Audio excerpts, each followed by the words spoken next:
10월 4일 전 세계가 기다리고 있었다. 수개월 동안 천문학자들은 스라이아이 에이틀레이스로 알려진 항성간 물체를 추적해왔다. 태양계 너머에서 온 이 신비로운 방문자는 화성에 가장 근접할 예정이었다. 이는 현대 천문학에서 가장 기대되는 순간 중 하나였다. 모든 주요 우주 기관이 이를 위해 준비했다. 나사의 궤도선들은 정렬되었고 퍼시비어런스 탐사차는 기록 중이었으며 지구 전역의 망원경들은 같은 하늘 영역을 고정하고 있었다. 과학자들은 태양계 형성 이전의 물체를 연구할 수 있는 일생일대의 기회인 새로운 데이터의 홍수를 기대했다.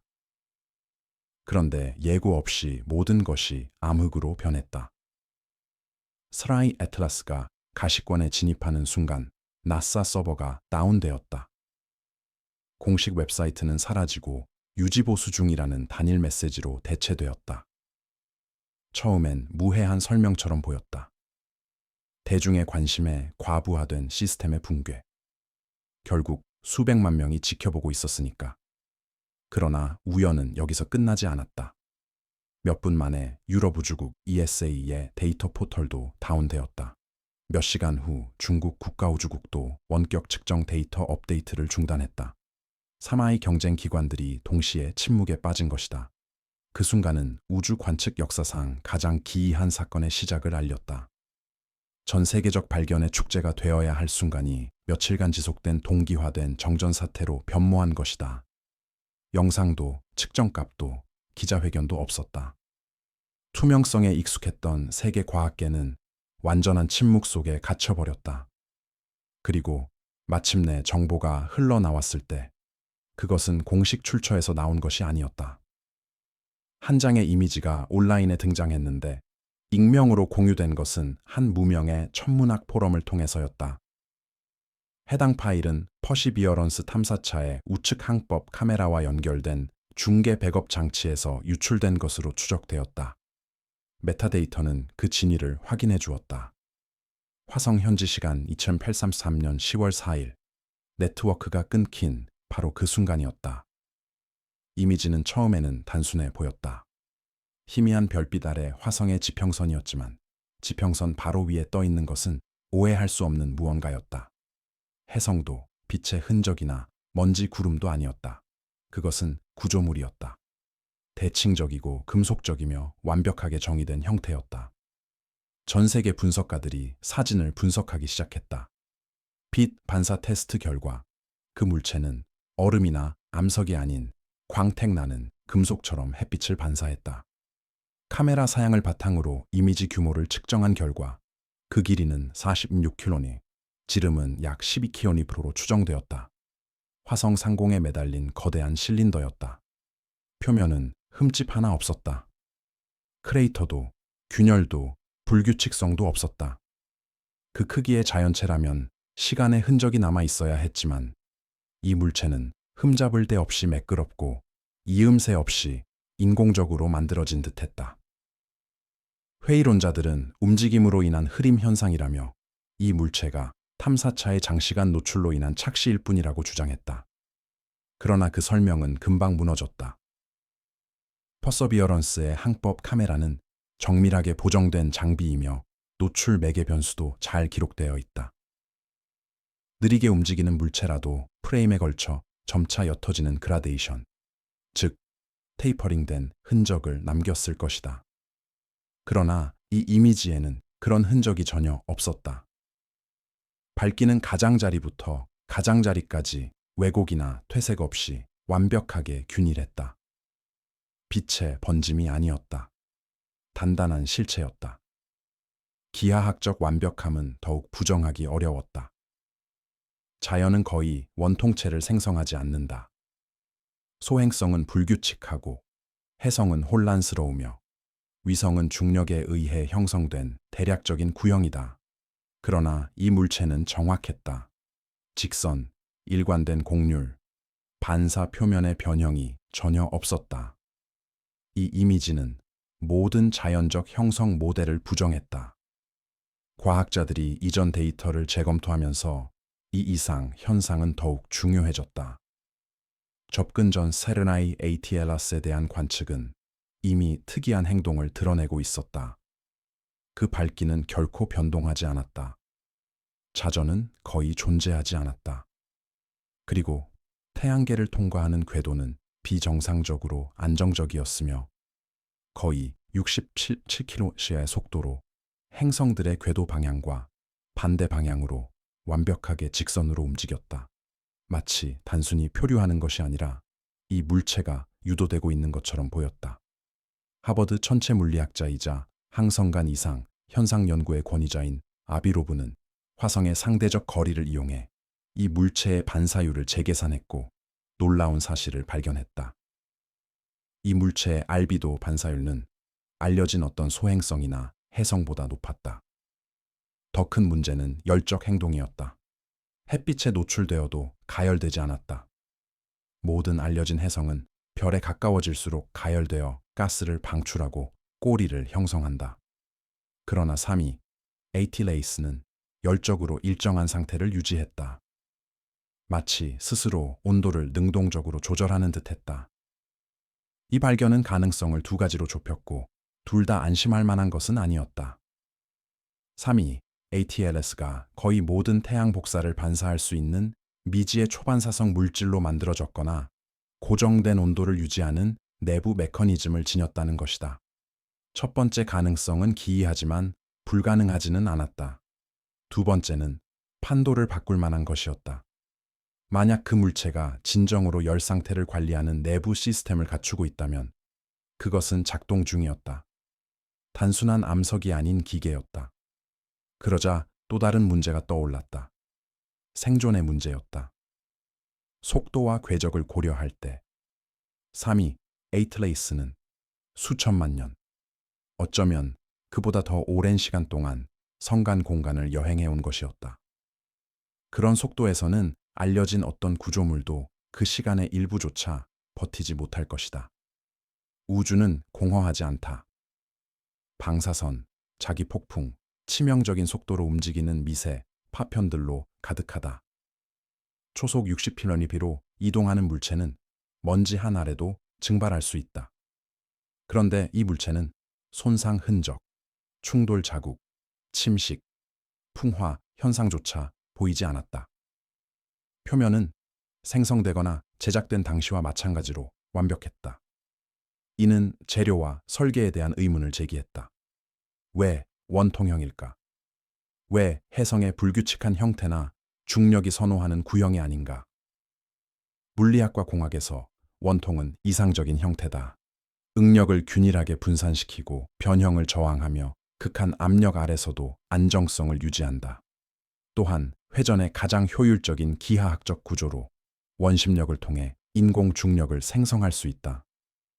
그러나 원통의 가장 큰 장점은 역학이 아닌 전자기학에 있다. 속이 빈 원통은 물리학자들이 공명 공동 레소넌트 캐비티라 부르는 역할을 할 수 있다. 이는 전자기파를 포획하고 증폭하는 공간이다. 이러한 구조는 입자 가속기, 레이더 시스템, 통신 기술에 활용된다. 공명 공동 내부에서는 복사 에너지가 최소한의 손실로 반복 반사되며 신호를 변조하거나 광대한 거리로 전송할 수 있게 한다. 다시 말해, 세르나이 아틸라스의 형태는 단순히 효율적일 뿐만 아니라 잠재적으로 통신 기능을 지닌 것이었다. 이후 화성 궤도선 레이더 데이터를 분석했을 때 수수께끼를 더욱 깊게 하는 패턴이 나타났다. 해당 물체에서 반사된 신호는 1.412GHz에서 미약한 진동을 보였는데 이는 수소 스펙트럼선의 정확한 주파수였다. 이는 무작위 잡음이 아니다.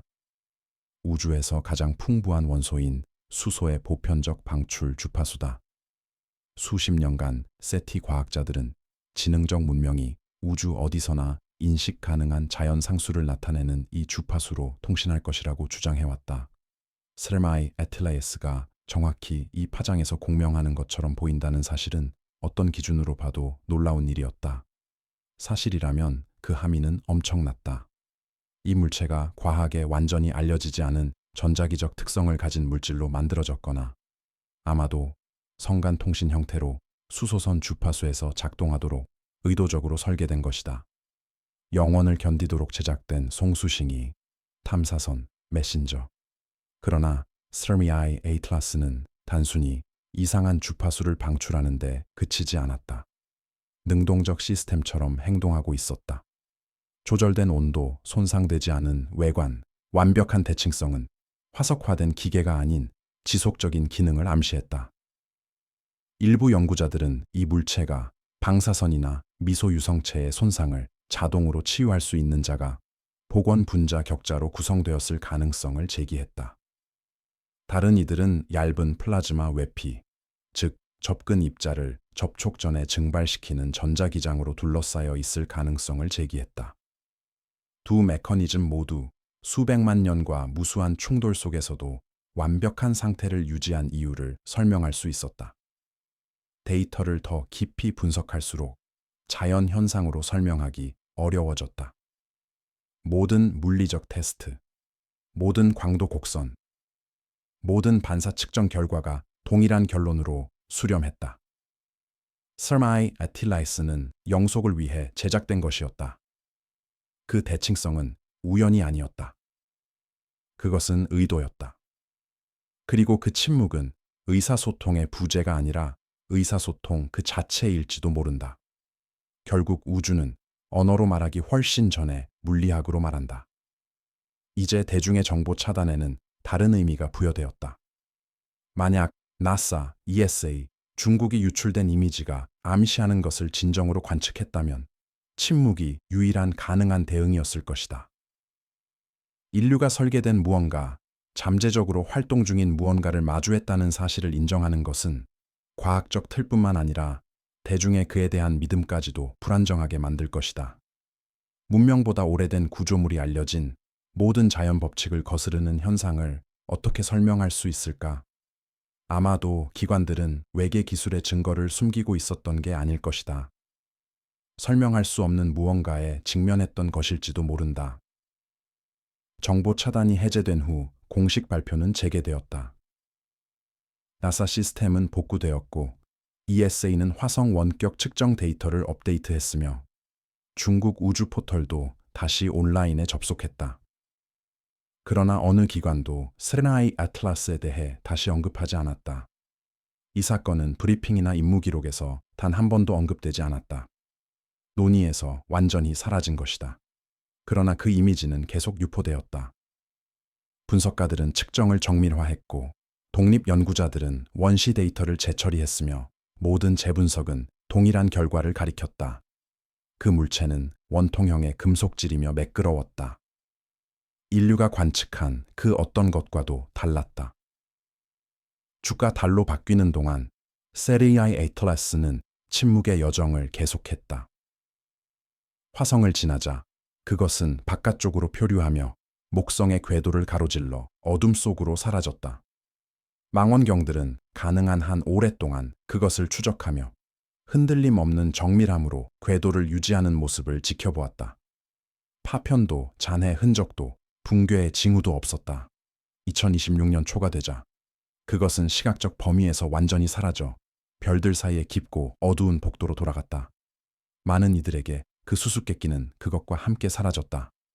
뉴스 사이클은 다른 곳으로 옮겨갔다. 관심은 다른 곳으로 옮겨갔고 공식 설명은 이 사건을 관측 비행과 겹친 데이터 중단으로 규정했다. 그러나 원시 데이터를 목격한 과학자들에게는 의문이 사라지지 않았다. 왜 항성간 물체가 지능체처럼 행동했을까? 엔트로피로 정의되는 우주에서 그토록 매끄럽고 안정적이며 지속적인 존재가 어떻게 가능했을까? 가장 보수적인 해석은 스르미아이 에틸라이스가 비범하지만 자연적인 이상현상이었다는 것이다. 알 수 없는 조건에서 형성된 항성간 파편, 우연의 산물인 완벽한 기하학적 구조. 그러나 그 설명은 데이터의 무게 앞에서 부족해 보인다. 더 급진적인 관점은 스르미아이 에틸라스가 기술적 산물이라는 것이다. 인류보다 오래된 사명을 띠고 우주를 여행하는 인공물. 아마도 태양계 진화를 연구하기 위해 설계된 탐사선으로 단어가 아닌 공명을 통해 물리학의 언어를 매개로 정보를 전송하는 존재. 그 가능성은 더 깊은 질문을 던진다. 우리가 최초의 탐험가가 아니었다면, 관찰 행위 자체가 항상 상호적이었다면, 세라이 애틀라스가 기계라면 그것은 수백만 년을 견뎌낸 기계다. 손상 없이 기능하며 엔진이나 연료 없이도 은하의 자기 구조를 항해할 수 있다. 말할 필요가 없을지도 모른다.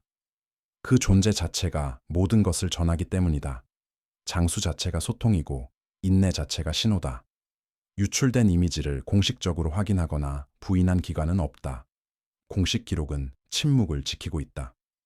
그러나 천체 물리학자, 공학자, 이론가들 사이에서 세라이 애틀라스는 조용한 기준점이 되었으며 과학과 상상력 모두에 도전하는 미스터리가 되었다. 이는 우주가 인간의 기준으로 이해될 의무가 없음을 상기시킨다. 어떤 현상은 초자연적이라서가 아니라 우리의 현재 자연 이해 범위를 벗어날 만큼 진보했기에 영원히 이해를 초월할 수 있다. 세라이 애틀라스가 단순한 혜성이었다면 그 암흑은 여전히 설명 불가능하다. 그렇지 않았다면 어쩌면 우주기관들의 침묵이 유일한 책임 있는 대응이었을지도 모른다. 지금은 그 물체가 사라졌다. 궤도가 다시 허공으로 이끌고 있다. 그러나 그 짧은 출현은 세대를 넘어 울려 퍼질 질문을 남겼다. 만약 우리가 이미 목격된 존재라면? 기관들의 침묵이 은폐가 아닐 수도 있다.